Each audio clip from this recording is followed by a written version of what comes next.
Après, si on ne fait pas les 2 ans, on ne fait pas les 2 ans, mais voilà, c'est pour que la formation soit à la fois sérieuse et complète, je pense qu'il faut ce temps-là.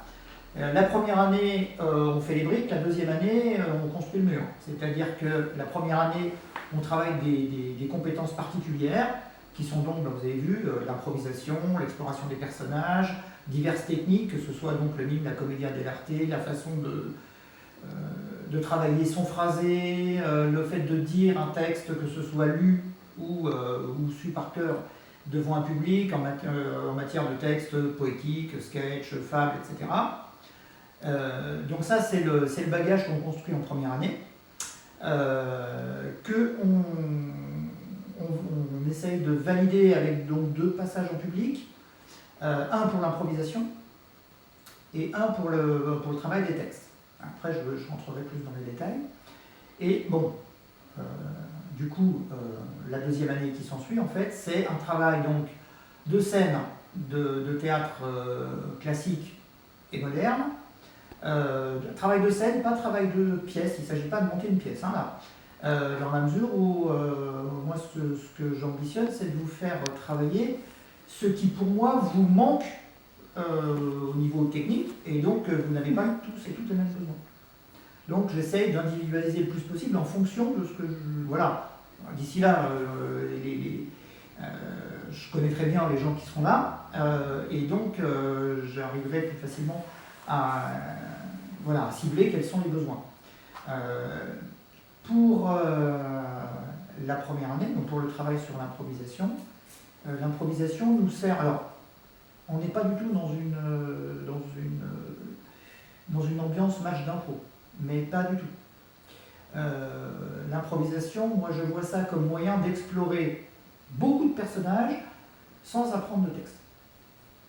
Alors ça permet, moi ça me permet déjà de voir un petit peu quels sont les registres dans lesquels vous allez vous sentir éventuellement plus ou moins à l'aise, éventuellement vous pousser plus vers tel ou tel genre de personnage. Alors du coup, c'est vrai que contrairement à ce qui se fait souvent en match d'impro, on ne va pas chercher forcément à amuser le public. Il y a des impros qui ne sont pas drôles du tout, hein. Mais on va explorer un personnage. On va essayer de le pousser un peu, voir comment on peut le ressentir.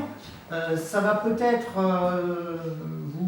quelquefois vous surprendre de voir dans quel type de personnage vous êtes à l'aise. Souvent on se fait une fausse idée de ça, hein. On se dit, moi je me verrais plus dans ce genre de rôle, puis après en essayant on se dit, ah non, finalement c'est ça qui me convient. Alors on ne le sait pas en une semaine, hein. C'est suite à un certain travail, mais il y a souvent quand même, moi j'ai constaté souvent des surprises.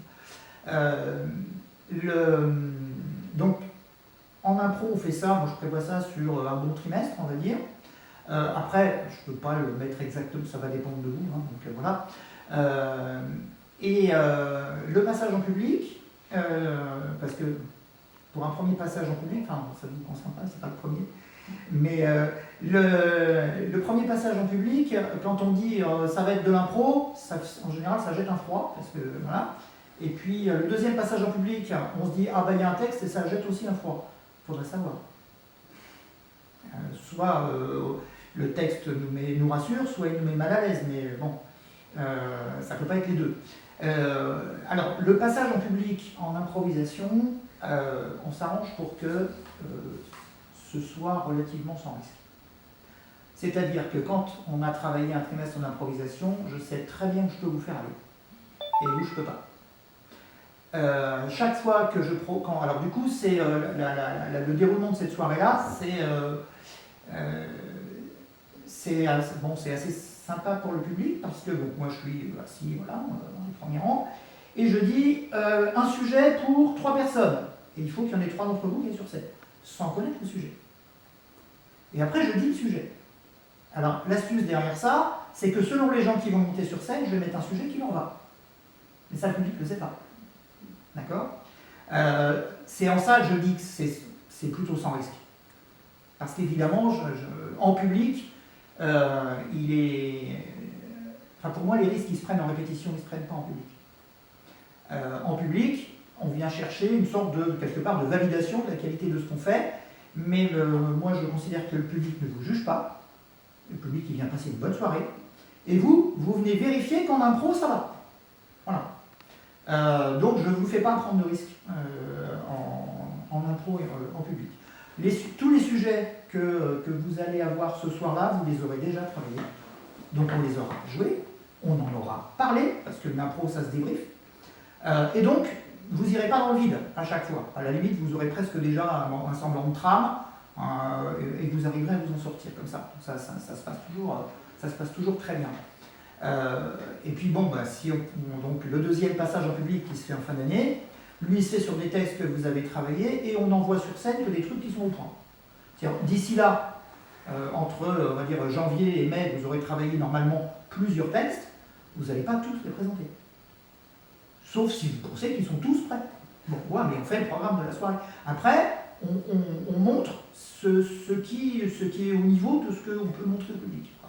Donc là encore, il n'est pas question que le passage en public vous mette en difficulté, c'est le contraire pour moi. Quelque part, c'est la récompense du travail qu'on a fait, quoi. Voilà, on a fait un truc, on se sent bien, ça passe, on répète, c'est nickel, donc du coup on peut le passer. Et ça roule. Par rapport à quand on monte une pièce, je ne vous apprendrai rien, c'est bien plus facile de montrer une scène. Évidemment. Hein, c'est court, on a concentré son énergie dessus, donc voilà, j'ai jamais vu le cas où ça se passait mal. Et je l'ai fait un certain nombre de fois, ça, ce type de présentation. Donc voilà, sur les passages en public, bon, il ne faut résolument pas que ça vous inquiète. Par contre, là où je voudrais que vous soyez bien conscienteux, en l'occurrence du contenu de ce que je vous propose, c'est qu'effectivement, comme c'est une formation, c'est pas un atelier, c'est-à-dire que ça demande... Alors, sur la partie improvisation, c'est forcément plus léger puisqu'on improvise, mais bon, il y a du contenu, quand il y aura du texte, il faudra les savoir, il faudra les apprendre, donc voilà, ça demande de votre part une forme d'engagement aussi, en vous disant je ne peux pas venir là en n'y ayant pas du tout pensé pendant la semaine. Alors c'est pas que vous n'y arriveriez pas, c'est que vous y arriverez moins vite, forcément. Hein, donc, alors il n'y a pas de devoir à faire à la maison, hein, c'est pas le sens de ce que je dis. Mais bon, il y a un moment, si je vous choisis un texte et que 3 semaines après, vous n'avez aucune idée de ce qu'il y a dedans, vous avez perdu votre temps. Parce que du coup, moi j'attends à ce qu'il y ait déjà un premier contenu, qu'on arrive en répétition à ce que vous proposiez des choses, parce que d'ici là, vous aurez les outils pour proposer des choses, qu'on puisse en parler et que ça puisse avancer.